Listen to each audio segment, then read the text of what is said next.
The pharmacy receipt is still crumpled in Martin Chen's trembling hand. When the ATM displays 3 words that will change everything. Account access denied. He tries again. His arthritis makes the buttons difficult, but that's not the problem. The joint account, 42 years of careful deposits, never a missed payment, is simply gone. Locked. Frozen. At 82, standing in the fluorescent glare of a CVS parking lot, Martin realizes he has $67 in cash and half a bottle of Alzheimer's medication for Rose. The prescription in his pocket requires $418 he cannot access. The bank says it will take 10 to 15 business days to investigate suspicious activity. Rose doesn't have 15 days. What Martin doesn't know yet. His own son orchestrated this. What he can't imagine, the peculiar young woman with color-coded folders who arrives Tuesday afternoon to verify his residence, will break every professional rule to help him.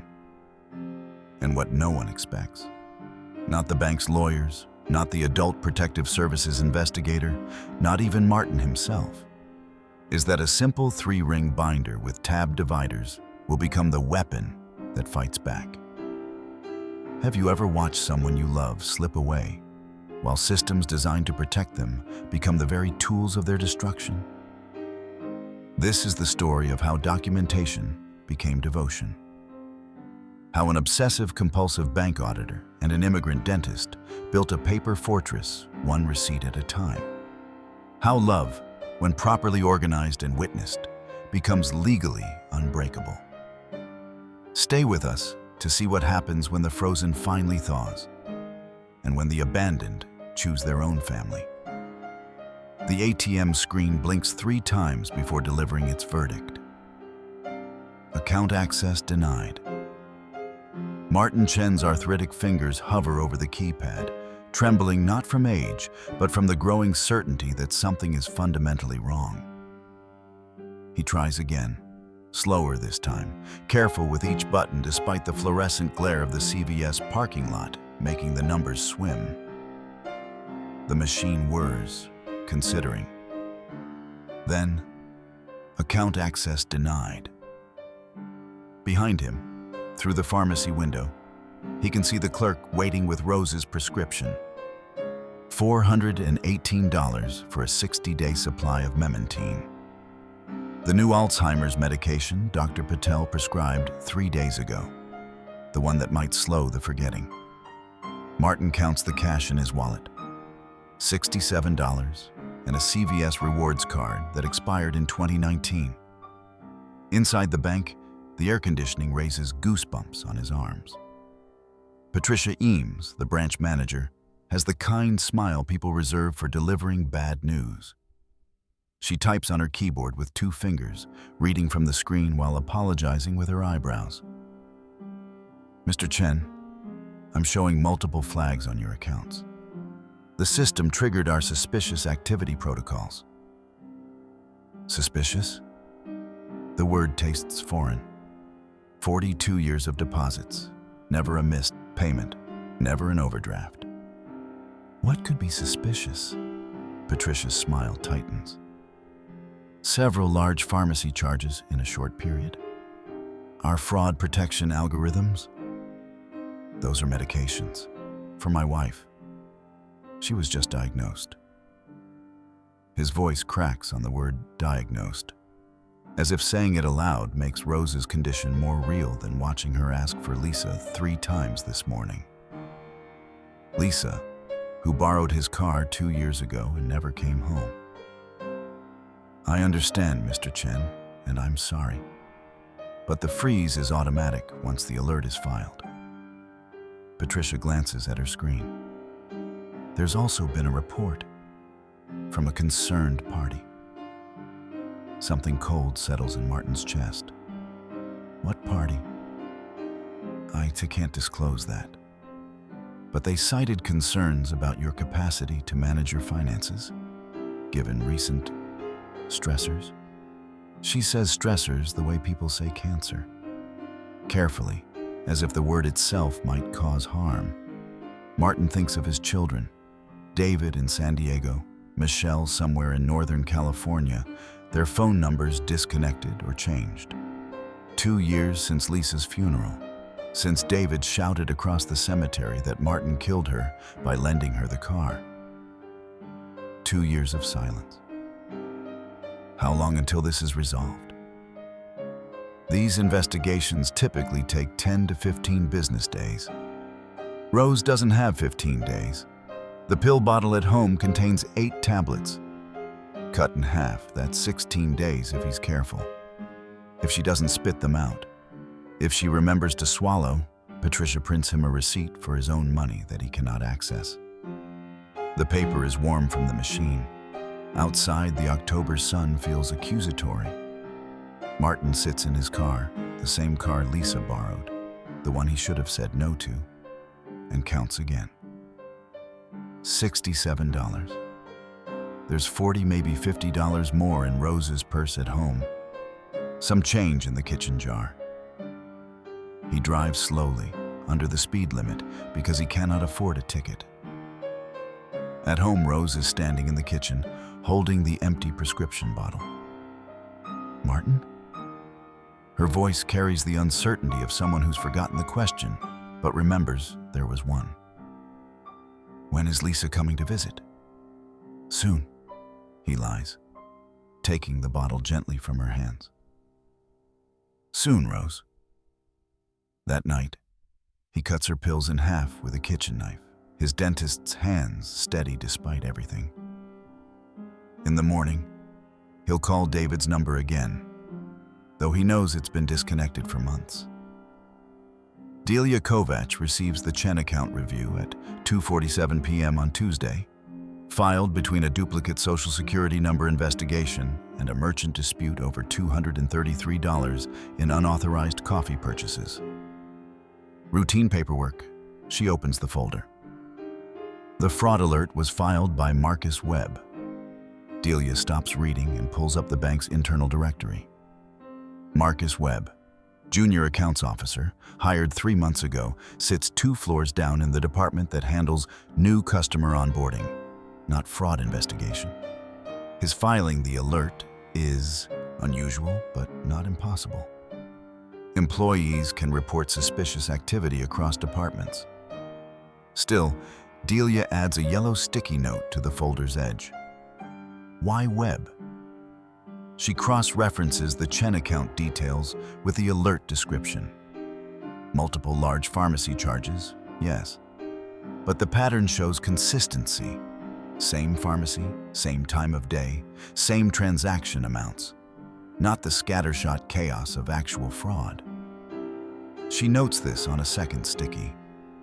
Legitimate medical pattern? Then she searches internal records for Webb's girlfriend, listed on his emergency contact form. Jennifer Chen, San Diego address. The same surname. Delia's pulse quickens the way it does when numbers don't balance. When something is mathematically wrong, she creates a new spreadsheet, color-coding the timeline. Webb's hire date, the Chen account's first pharmacy charge, the fraud alert filing, Jennifer Chen's address matching the San Diego location listed for one of the account holder's children. Her supervisor, Kenneth Marsh, appears at her cubicle holding coffee in a Bank of Heritage mug. The Chen review should be quick. Just verify residence, file the report by Friday. Marcus Webb filed the alert, Delia says. He's dating someone with the same coincidence, common name. Kenneth's smile is practiced. Home visit Thursday, standard protocol, close the file. After he leaves, Delia stares at her color-coded spreadsheet. 7 years as a compliance auditor have taught her that coincidences exist, but this many correlating data points suggest causation. She prints the timeline, 3-hole punches it, and files it in her personal investigation binder, the one colleagues don't know about, where she tracks patterns that bother her after official files close.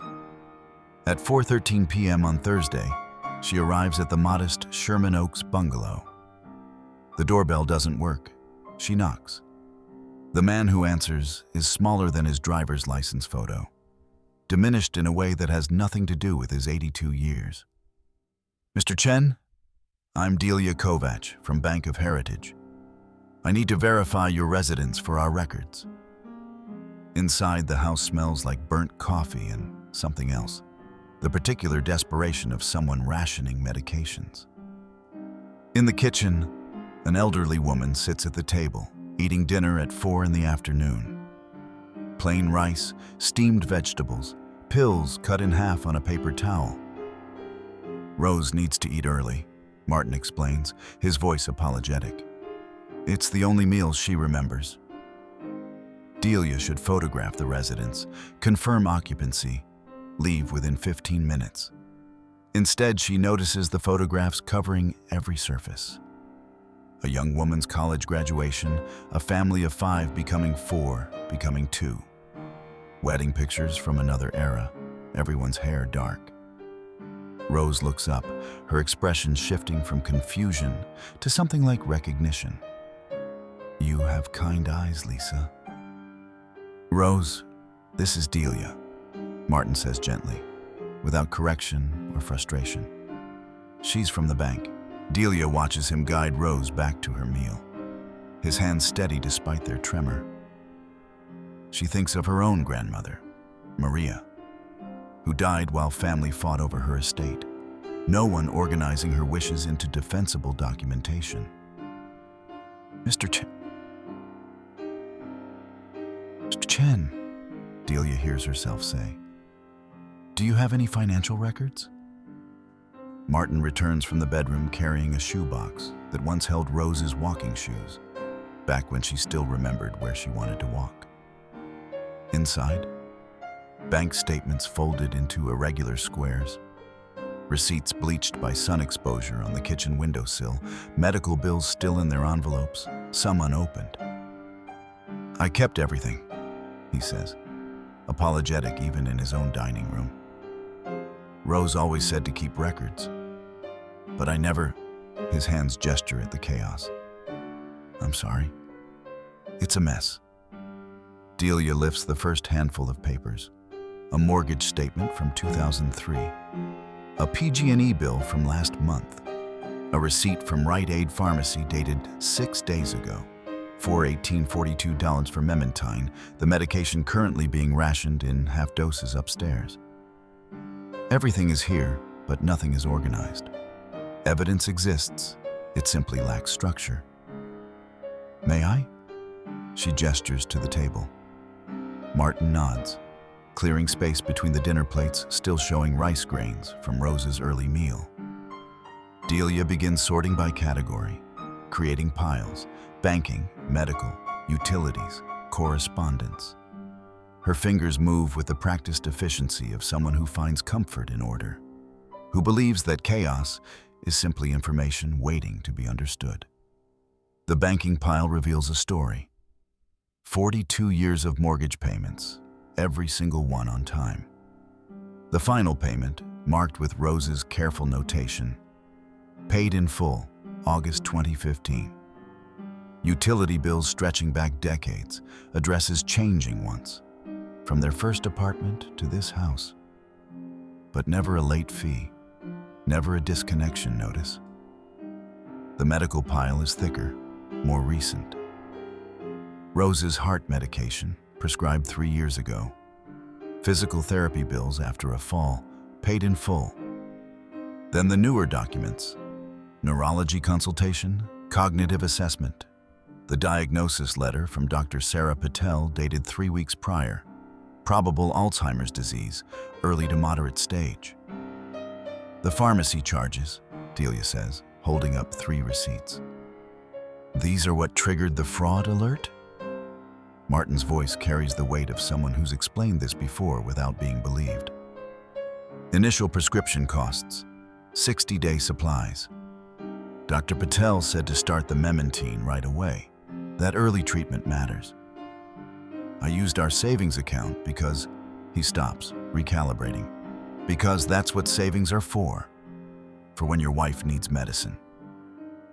The arithmetic of it becomes clear.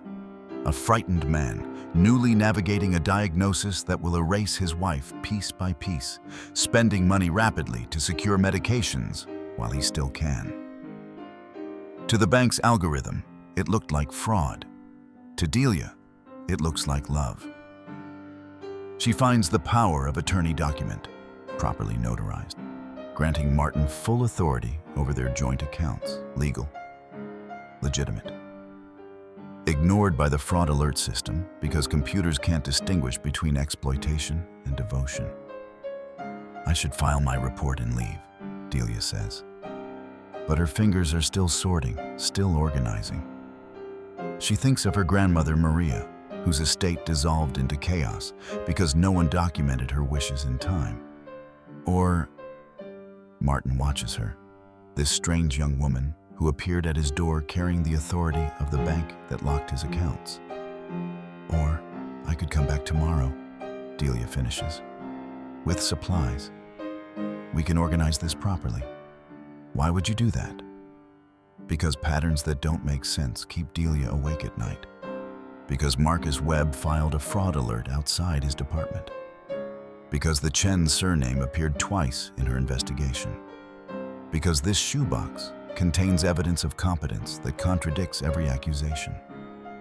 Because, Delia says, gathering the sorted piles carefully, something about this case doesn't add up, and I can't close a file when the numbers are wrong.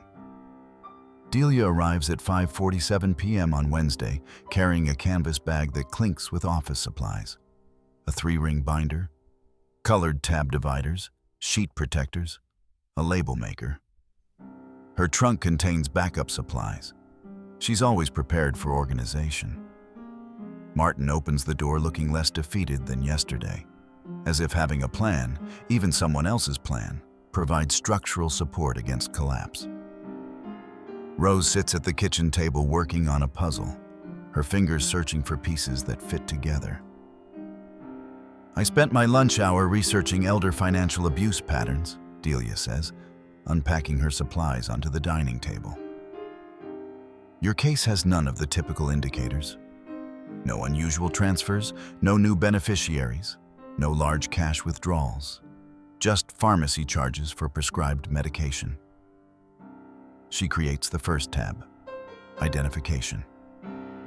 Behind it, she files copies of their driver's licenses, social security cards, marriage certificate. Everything in chronological order, most recent on top, each document in a sheet protector. The second tab, Medical. Rose's diagnosis letter, medication lists, Dr. Patel's contact information. Delia photographs each page with her phone before filing it, creating digital backup with automatic timestamps.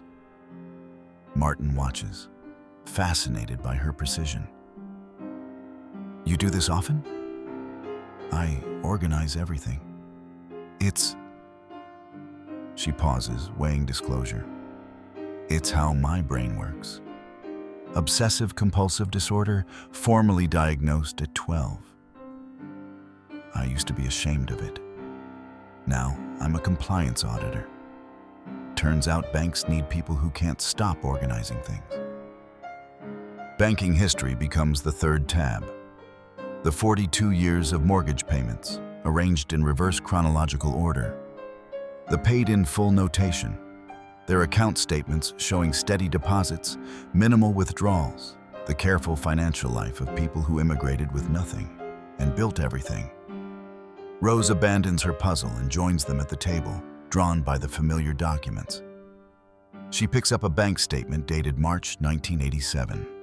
Her eyes clear, focusing on numbers instead of the fog that usually obscures recent memories. This was when we refinanced, she says, her voice carrying the certainty it lacks when she asks about Lisa. 15-year fixed rate at 9.2%.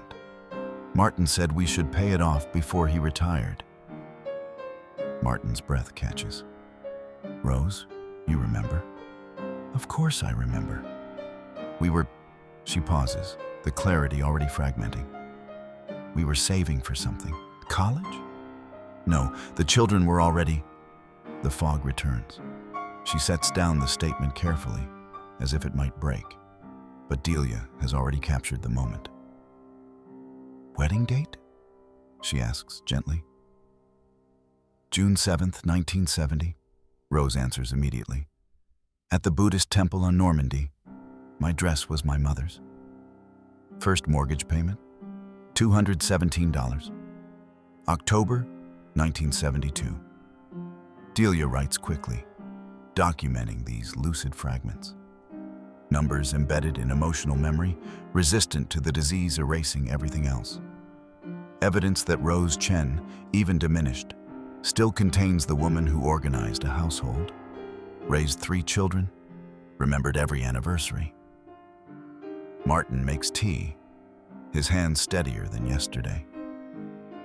When he sets cups before them, roses with extra honey, the way she's always preferred. It's the first hospitable gesture he's managed since the accounts froze. By 10 p.m., the binder contains 43 documents across 5 tabs. Not enough to prove competence in court, but enough to prove that organization is possible. That chaos can be transformed into evidence.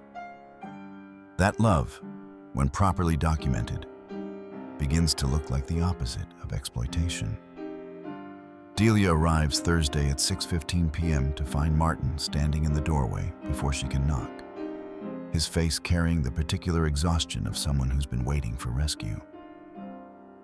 "Bad day," he says, unnecessarily. Inside, the kitchen shows evidence of the battle. A lunch plate shattered in the sink, rice scattered across linoleum that Martin hasn't had energy to sweep. Rose sits at the table staring at her hands as if they belong to someone else. "She didn't recognize me this morning," Martin says quietly, his voice carrying shame as if this is somehow his failure. "Called me David. Then she threw her plate when I tried to correct her. I shouldn't have corrected her." Delia sets down her bag containing tonight's supplies. More tabs, a portable scanner she's borrowed from work without asking, fresh sheet protectors. "Let's work while you talk. Organization soothes my anxiety. Maybe it'll help yours too." They spread documents across the dining table, creating new categories from the remaining shoebox contents. Martin's hands move automatically, sorting, stacking, while his voice finally releases the story he's been carrying alone. Lisa's death came on a Tuesday. She borrowed his car to drive to a job interview in Santa Barbara. Black ice on the 101, a semi-truck, instantaneous. David arrived at the hospital already angry, needing someone to blame for the randomness of it. "You gave her the car," he'd shouted across Lisa's memorial service. "You killed her." Michelle said nothing, which Martin somehow found worse than David's rage. She simply stopped returning calls, retreating into her San Diego life, like someone pulling shutters closed against a storm. "Rose's diagnosis came 3 weeks ago," Martin continues, filing utility bills behind the Utilities tab with mechanical precision. Exactly 2 years and 3 weeks after Lisa died. Dr. Patel says grief can accelerate cognitive decline. Rose's mind chose to forget rather than remember what hurts. He produces a photograph from his wallet, protected in plastic that's been handled so often, the corners have softened. Lisa at 34, laughing, her arms around both parents in front of the Santa Monica Pier. Rose's face in the photo shows the clarity that now appears only in fragments. They work until midnight. Delia photographing each document with her phone's camera app, checking that timestamps are accurate, that metadata will prove sequence if needed in court. She creates new tabs. Correspondence, the returned letters to David, the bounced emails to Michelle. Insurance, 40 years of premiums, never a lapsed policy. Property records, the deed showing they own this house, paid in full. Then she photographs the crucial document Martin produces from a fire-safe box. his durable power of attorney for Rose, executed 5 years ago when they were updating their wills, properly notarized, legally unimpeachable. He has full authority over their joint accounts. The bank's fraud alert ignored documentation that would have cleared this in minutes. At home, Delia's apartment feels too quiet. She opens her laptop, knowing what she's about to do violates at least 3 employee handbook policies. She accesses the bank's internal case management system, searching for Marcus Webb's fraud alert filing. There it is. Submitted at 3:47 p.m. on the same day someone filed an anonymous elder abuse report with Adult Protective Services. She pulls up the APS report through the county's public portal. It claims Martin Chen is financially exploiting his wife with dementia, exhibiting signs of diminished capacity himself. The report is signed electronically. Delia traces the digital signature's origin through methods she learned from a compliance webinar about fraud detection. The IP address belongs to a computer in Bank of Heritage's Junior Accounts Department. Marcus Webb filed both reports from his desk, probably during his afternoon break, treating elder exploitation like routine paperwork. And somewhere, David Chen, estranged son, disconnected number, no forwarding address, suddenly cared enough about his father's finances to orchestrate this. Delia screenshots everything, timestamps it, encrypts it, stores it in 3 separate cloud locations. Evidence properly preserved. Then she texts Martin. "Keep documenting, I found something. Tomorrow we fight back." The fluorescent lights in Kenneth Marsh's office felt accusatory. Delia sat across from him at 8:47 a.m., her hands folded in her lap to stop them from tapping patterns of 7 against her thighs. "Someone noticed you've been accessing the Chen account files after business hours." Kenneth's voice carried the careful neutrality of a man protecting himself. "Multiple times, including searches of Marcus Webb's employment records." Delia had prepared for this. The case showed irregularities that required... "The case," Kenneth interrupted, "is sensitive. Adult Protective Services is involved. Our legal team has expressed concern about your home visits." He slid a printed email across his desk. "From Robert Krause. He wants to know why a compliance auditor is playing social worker." The email's subject line read, "Chen Account Review, Boundary Issues." Mr. Chen needed help organizing his financial records to demonstrate. "Delia." Kenneth removed his glasses, a gesture she'd learned meant the conversation was ending. "You're good at your job. Exceptional, actually. But you have a tendency to over-involve yourself. To see patterns that aren't there. The familiar accusation." Her hands wanted to tap. She pressed them harder together. "The pattern is there," she said quietly. Marcus Webb filed a fraud alert outside his department on an account belonging to his girlfriend's grandfather. The same day, someone filed an anonymous APS report from an IP address inside this building. Kenneth's expression shifted.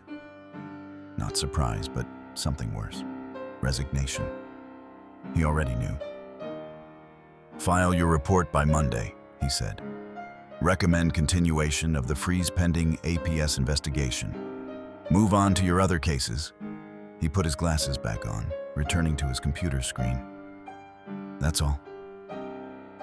The Chen house smelled different when Delia arrived at 5:30 p.m. Stale, unopened. Martin answered the door with eyes that hadn't slept.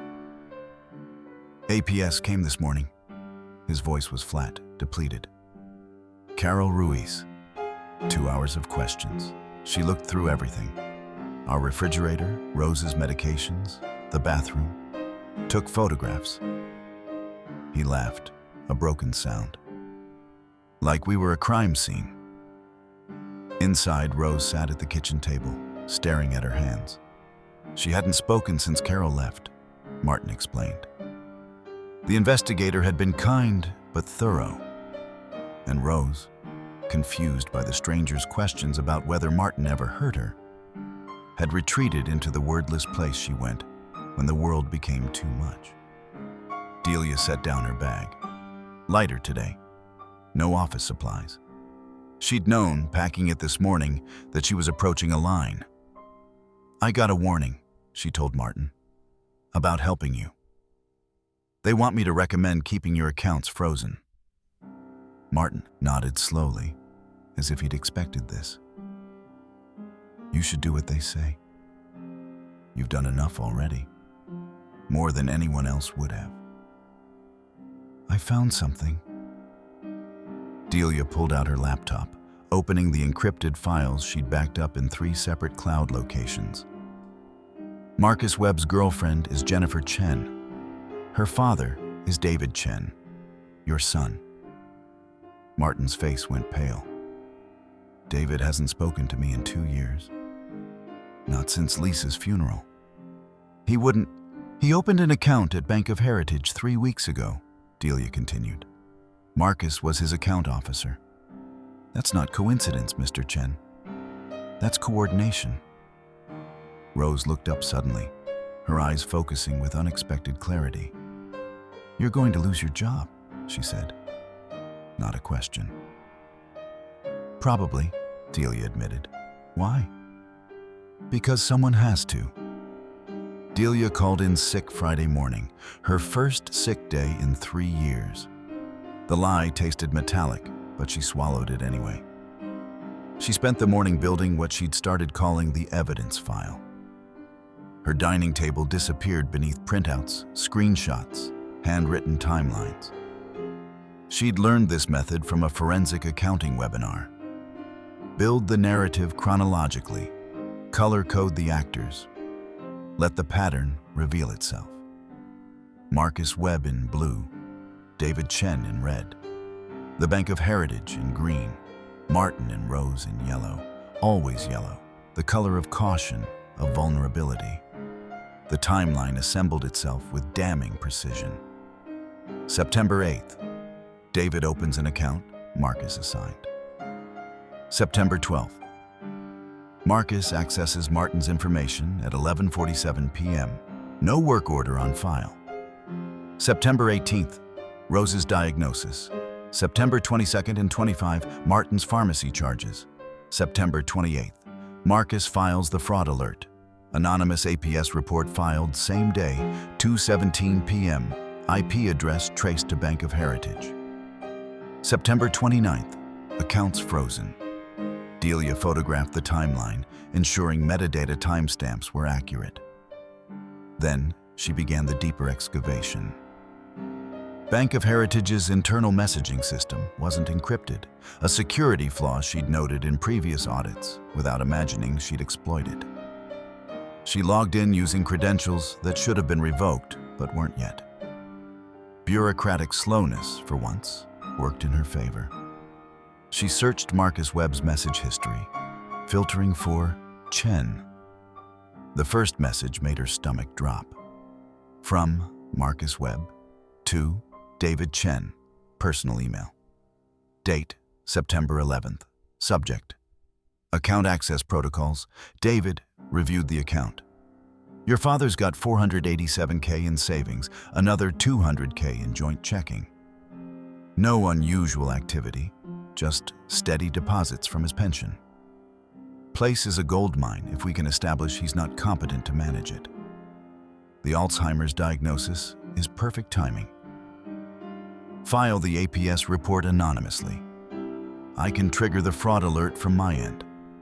Bank protocol requires 10 to 15-day investigation, which gives us time to move on guardianship. Once you have control, transfer proceeds for their care. I'm thinking 10% for facilitation. Call me. Delia read it 3 times, her hands shaking. This wasn't just exploitation. It was premeditated, systematic, weaponizing protective systems. More messages emerged. September 20th. Marcus to David. Make sure the APS report mentions his declining capacity. Use that exact phrase. It's what triggers the review protocols. September 27th, David to Marcus. Report filed. How long until account freeze? Marcus's response. Filed the fraud alert this afternoon. Accounts should lock by tomorrow morning. Start the guardianship petition. Delia screenshot everything, encrypting the files, uploading them to secure cloud storage. Then she downloaded Marcus's complete message archive to an external drive. Her phone buzzed. Martin.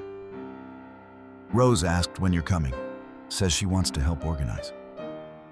Delia looked at her evidence wall, at the timeline proving conspiracy, at her career sitting precariously on the edge of a choice she'd already made.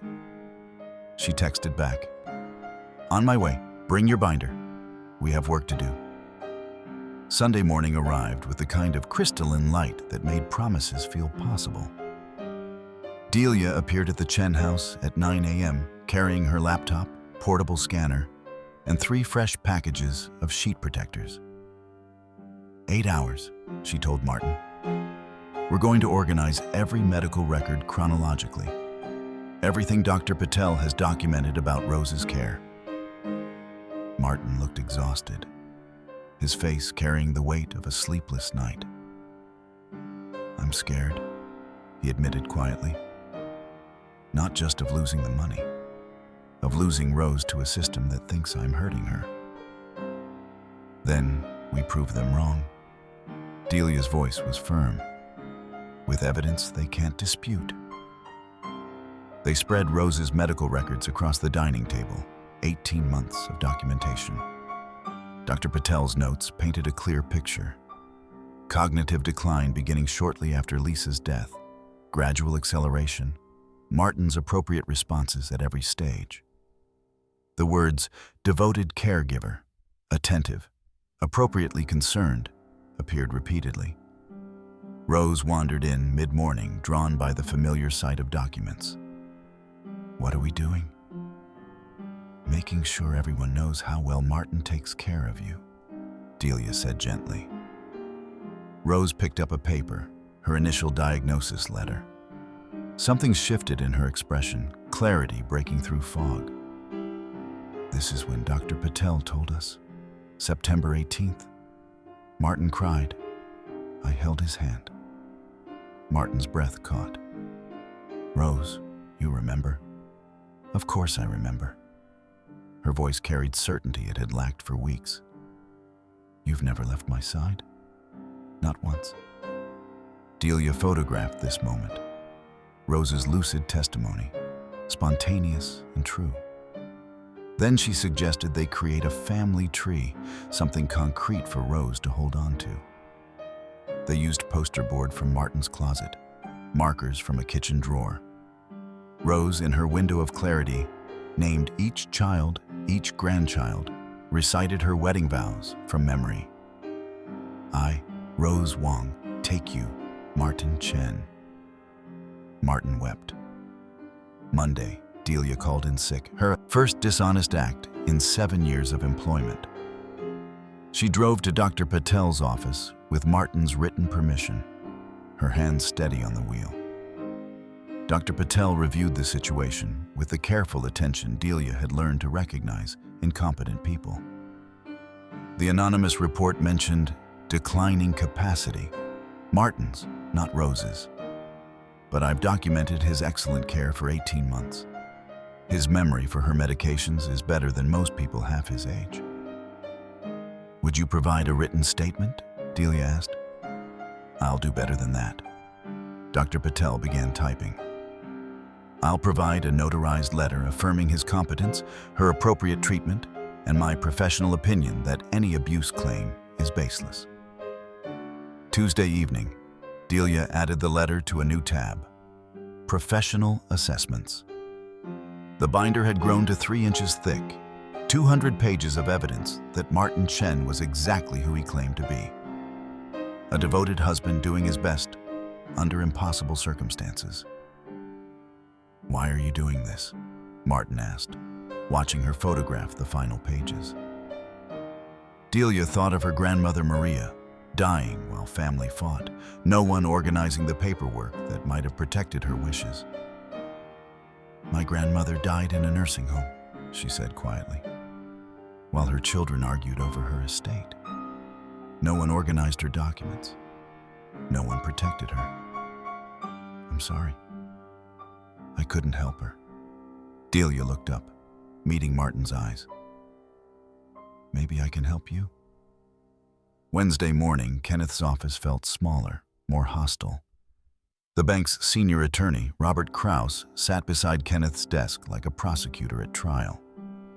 "Your preliminary report." Robert slid the document across the table, each page marked with angry red annotations. "It contradicts the fraud alert findings, questions a fellow employee's professional judgment, and includes phrases like potential conspiracy and targeted financial abuse by bank employee." Delia had written those words deliberately, because that's what the evidence suggests. "You're accusing this bank of complicity." Robert's voice sharpened. "Creating legal liability, overstepping your role so dramatically that I question whether you understand what a compliance auditor does." Kenneth wouldn't meet her eyes. "Delia, this isn't what I hired you for." "You hired me to identify fraud," she said.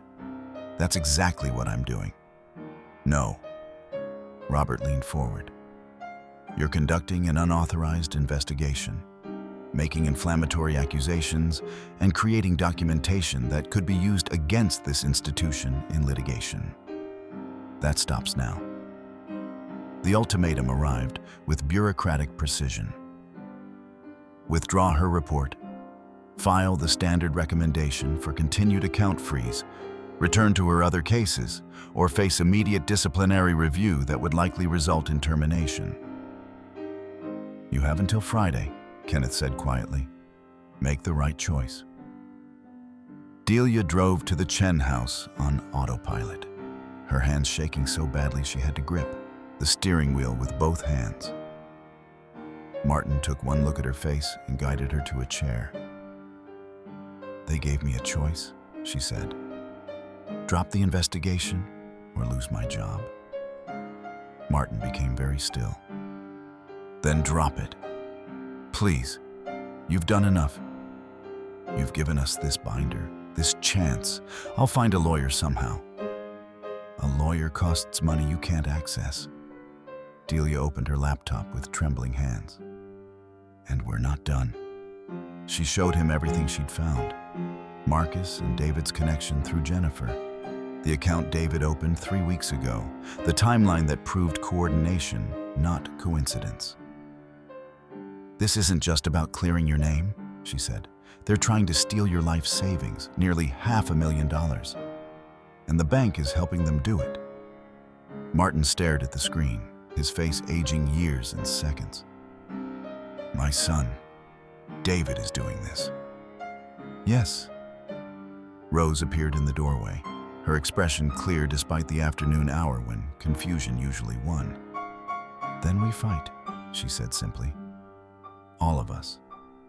Thursday morning, Delia and Martin sat at his dining table with the completed federal complaint, 187 pages of documentation, every email screenshot, every timeline, every piece of evidence the binder contained.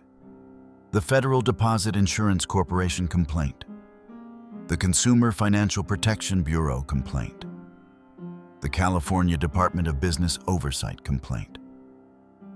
3 identical submissions, 3 different regulatory agencies. Martin's hand hovered over the keyboard. "Once we send this, there's no going back." "No," Delia agreed. "There isn't." "You'll lose your job." "Probably." Martin looked at her. This strange young woman who'd appeared at his door less than 2 weeks ago, who'd risked everything for people who weren't her family. "Why?" "Because it's right," Delia said. "And because someone has to." Martin pressed send. The war had officially begun. Friday arrived with the finality of a door closing. Delia sat in her car in the Bank of Heritage parking lot, cardboard box on the passenger seat containing 7 years of her professional life.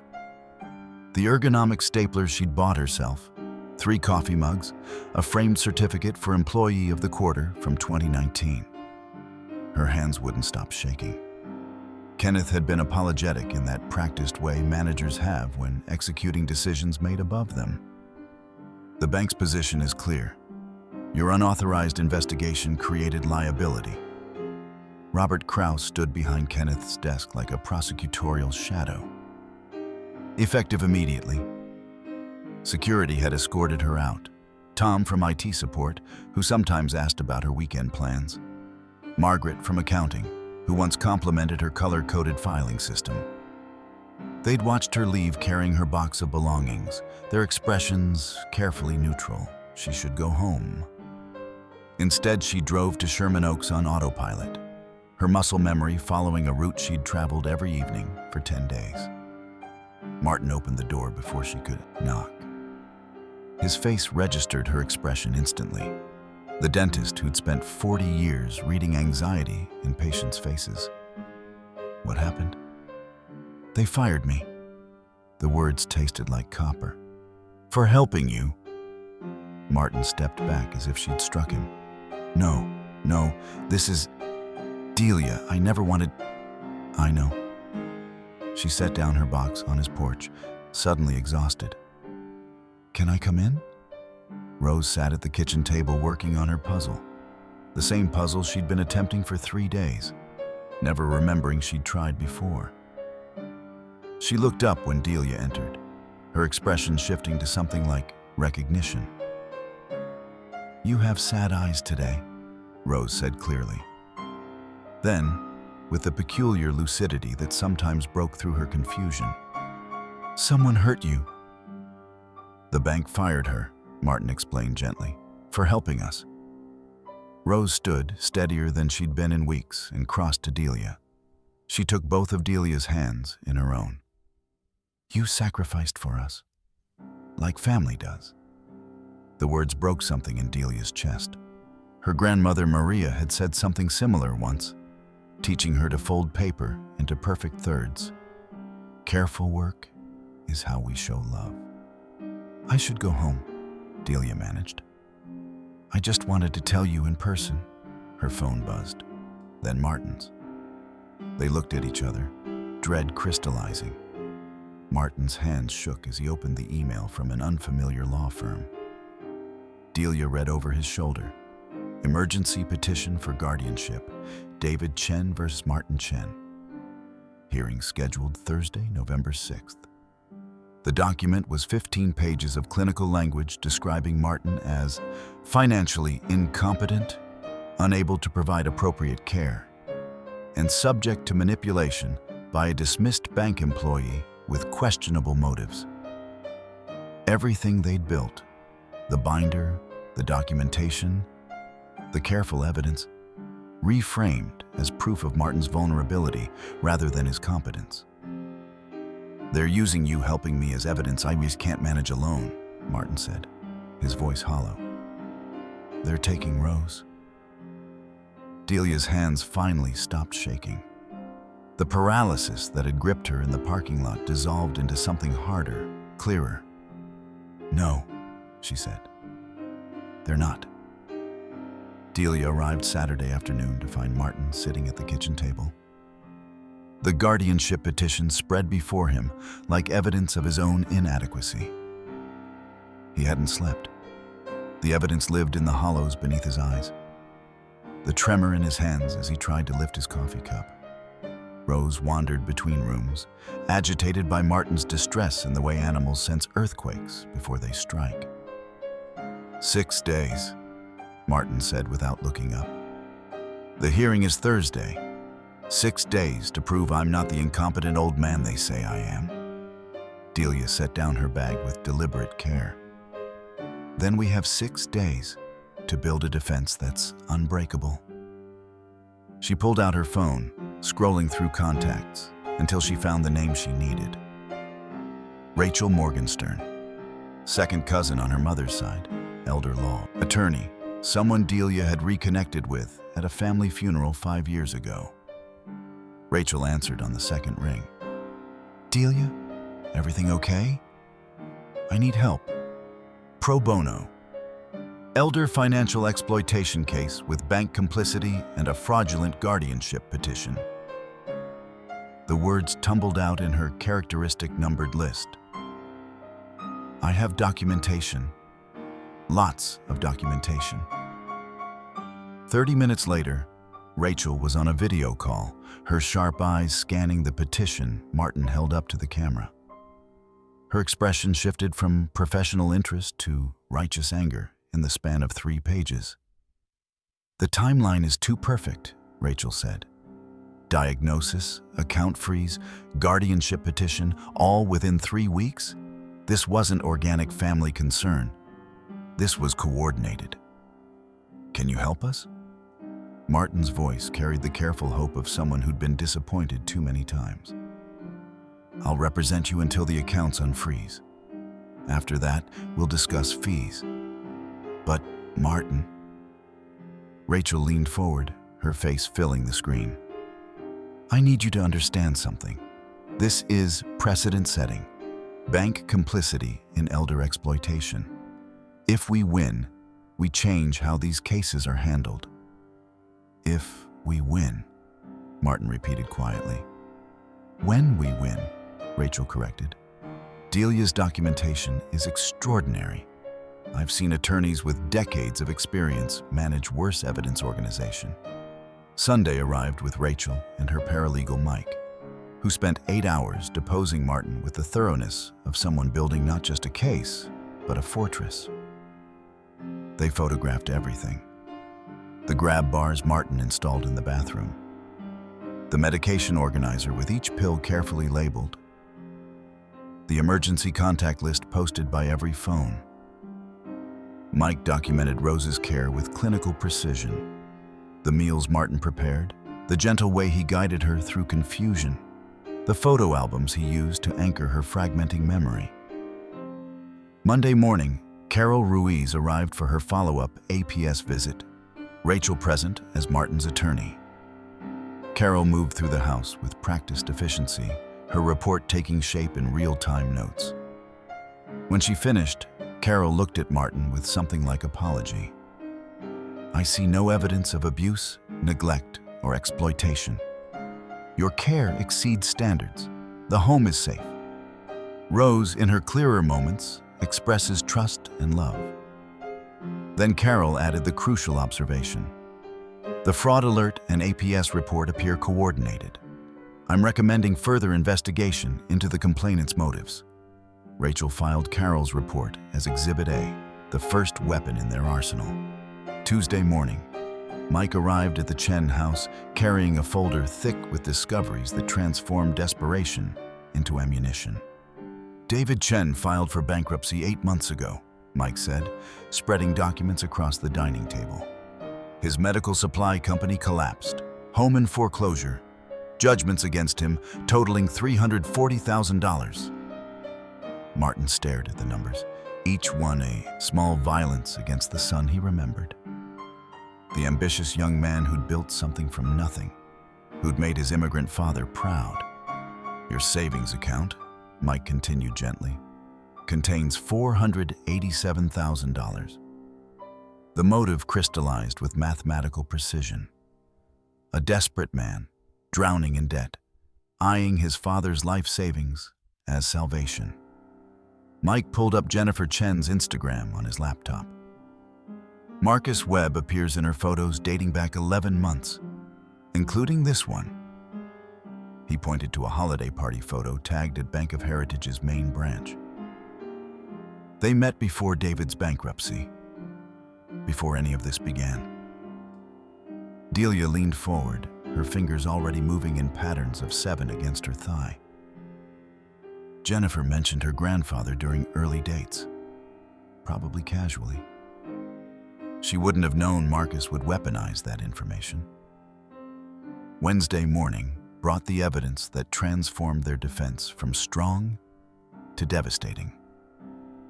Rachel's subpoena of Marcus's work communications, issued under threat of criminal fraud investigation, yielded what Delia's internal search could not: the complete email thread.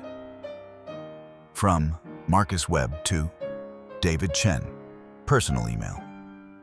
Date, September 11th. Subject, account access protocols. David, reviewed the account. Your father's got $487K in savings, another $200K in joint checking.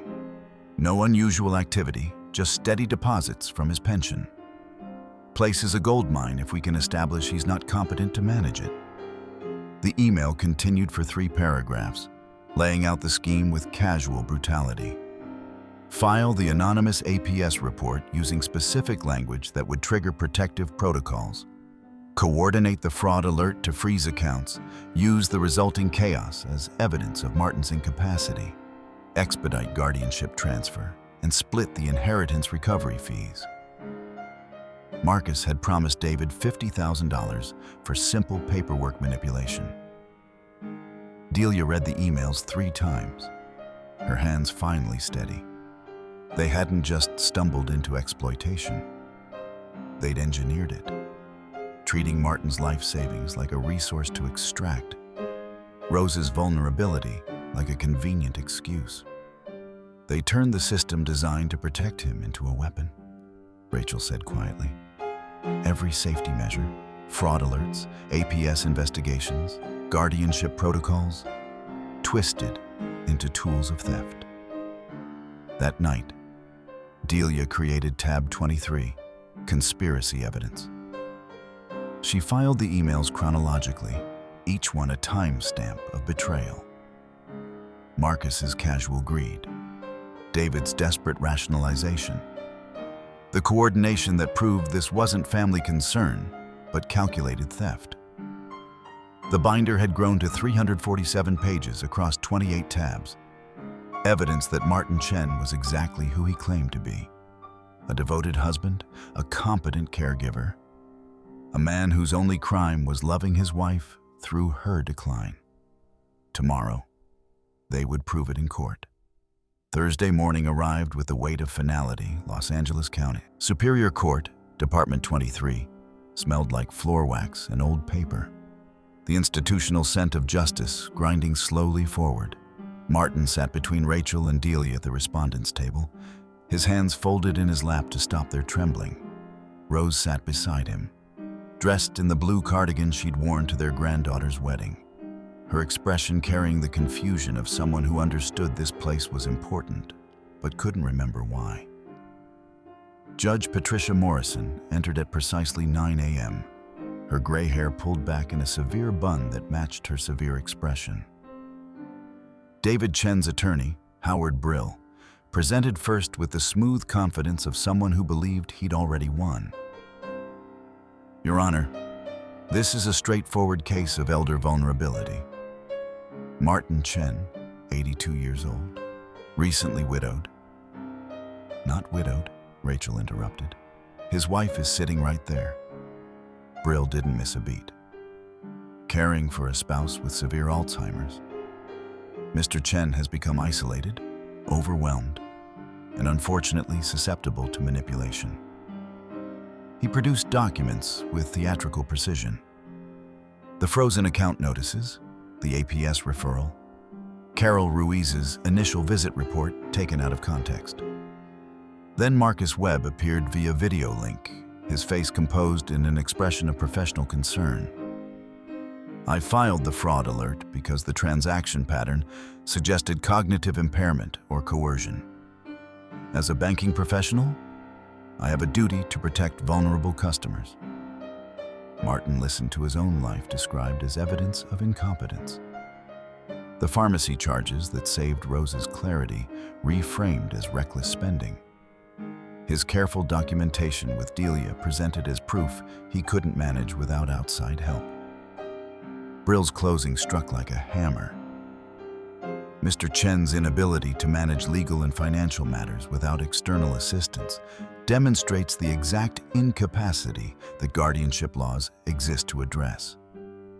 We request immediate temporary guardianship to David Chen. Martin felt himself shrinking, becoming the helpless old man they described. Then Rachel stood. "Your Honor, I'd like to enter Exhibit 1. She placed the binder on the evidence table, 347 pages across 28 tabbed sections, its careful organization speaking louder than any argument. Judge Morrison leaned forward, intrigued. "May I examine it?" Rachel walked her through the tabs with surgical precision. Tab 1. 40 years of perfect mortgage payments. Tab 8. Comprehensive medical documentation of Rose's care. Tab 15. Daily logs showing devoted attention to every detail of her well-being. Then Rachel opened Tab 23. "Your Honor, this is where it gets interesting." She projected Marcus and David's email thread onto the overhead screen. The courtroom went silent as the conspiracy revealed itself in their own words. "Place is a goldmine if we can establish he's not competent. File the APS report anonymously. Split estimated inheritance recovery fees." Judge Morrison's expression shifted from judicial neutrality to barely contained fury. "Mr. Brill, did your client coordinate with a bank employee to freeze his father's accounts?" Brill's confident smile finally cracked. "Your Honor, I wasn't aware. That's becoming clear." Morrison turned to the video screen. "Mr. Webb, I'm ordering bailiffs to locate you for in-person testimony. This hearing is in recess for 2 hours." When court resumed at 11:30, Marcus Webb sat at the petitioner's table looking significantly less composed. The confidence that served him so well in bank meetings evaporated under Judge Morrison's scrutiny. Rachel began gently. "Mr. Webb, you're dating Jennifer Chen, David Chen's daughter, Martin Chen's granddaughter." "Yes, but that's not—" "You met her 11 months ago, correct? Before David Chen's bankruptcy?" Marcus shifted. "I don't see how that's relevant." Rachel projected an Instagram photo. Marcus and Jennifer at Bank of Heritage's holiday party, tagged December 2023. "You had access to Martin Chen's account information before filing the fraud alert. You coordinated with David Chen to freeze those accounts, and you expected to profit from it." She displayed the emails one by one, their timestamps damning. The message sent at 11 p.m. from Marcus's work computer discussing target account protocols, the casual calculation of inheritance recovery fees, the systematic plan to exploit protective systems. "Did David Chen approach you about his father's finances?" Rachel asked. "He mentioned his father might need help." "Help? Or access to $487,000 while he faced bankruptcy?" Marcus crumbled like poorly made origami. "David said his father was struggling, that he'd inherited the money anyway eventually. I thought I may have acted hastily." Judge Morrison ordered him held for criminal investigation. The bailiff led him away, his inflated self-image finally punctured. Then the defense presented its witnesses. Carol Ruiz testified with the calm authority of 15 years' experience. No abuse, no neglect, care exceeding standards. The fraud alert and APS reports coordination raised serious questions about motives. Dr. Patel appeared via video, describing Martin's appropriate responses to Rose's diagnosis. The suspicious phone call from someone claiming to be his son, her professional opinion that the abuse allegations were baseless. Rachel called Delia next. "Ms. Kovac, describe your documentation process." Delia explained her methodology, timestamps, photographs, cross-referenced records. Her obsessive precision transformed into decisive credibility. She presented the timeline that proved Martin's competence and revealed the conspiracy's systematic nature. Finally, Martin approached the witness stand on legs that barely held him. Rachel asked him to explain the binder.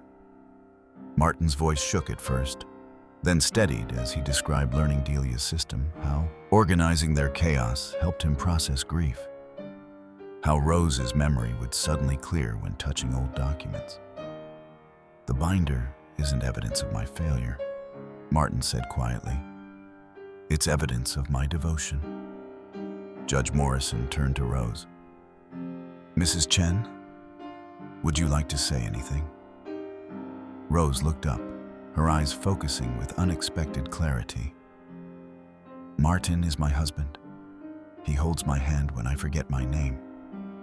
Her voice carried the authority of her 35 teaching years. "David hasn't called in 2 years, not even when Lisa died. I know who loves me." The courtroom held its breath. Rose's lucidity might last seconds or minutes, but in this moment, she was wholly present. A person, not a condition. Judge Morrison had heard enough. Judge Morrison's gavel fell with the finality of a door closing on nightmare. Petition denied. Accounts unfrozen immediately.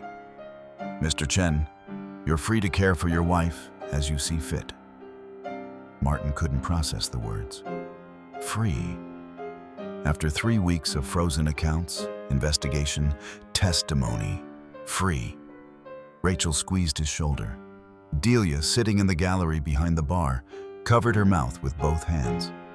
Rose looked up from her confusion. "Did we win, Martin?" "Yes," his voice cracked. "Yes, Rose, we won." The judge wasn't finished. She ordered David to pay attorney's fees, referred both him and Marcus to the district attorney for criminal elder fraud investigation, and suggested Bank of Heritage might want to review their internal protocols before regulatory agencies did it for them. David sat motionless at the petitioner's table, his expensive attorney gathering papers with tight-lipped efficiency. Jennifer Chen, watching from the back row, quietly left before anyone could speak to her. Outside the courthouse, California's sun felt different, generous instead of accusatory.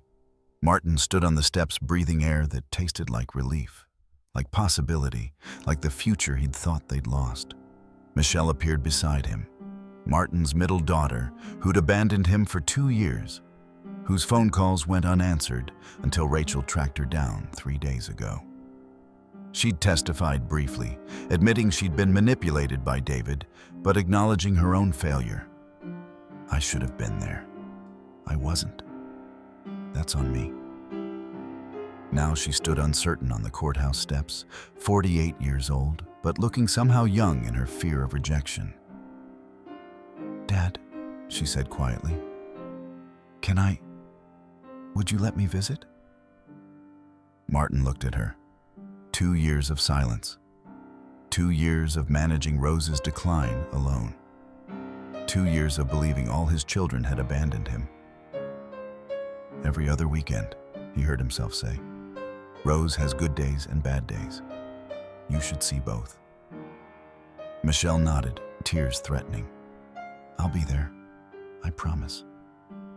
6 months crystallized into routine. Rose in Sunrise Memory Care, the quality facility Martin could finally afford. She had a room with windows overlooking a garden. Martin visited daily, reading to her when she was quiet, holding her hand when words failed them both.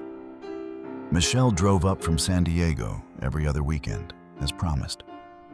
Sometimes she brought her husband Tom, who was patient and kind. Sometimes she came alone, sitting with Rose while Martin ran errands he'd been unable to do for months. David faced criminal charges. Marcus Webb accepted a plea bargain. Bank of Heritage, terrified of regulatory investigation, settled with Martin for $150,000 and hired Delia to lead their new elder protection unit. Fraud investigation with actual power to protect vulnerable customers. And every Sunday evening, Delia visited Martin's house. Their standing tradition. She'd arrive at 6 with ingredients. He'd teach her Rose's dumpling technique. She'd teach him her grandmother's pierogi recipe. Tonight, the binders sat on the dining table, updated with new tabs. Rose's care plan, Michelle's visits, new beginnings. Some recipes, Martin said, folding dough around filling with his steady dentist's hands, require many hands. Some families, Delia added, pressing pierogi edges closed, are chosen. Through the window, California sunset turned everything gold.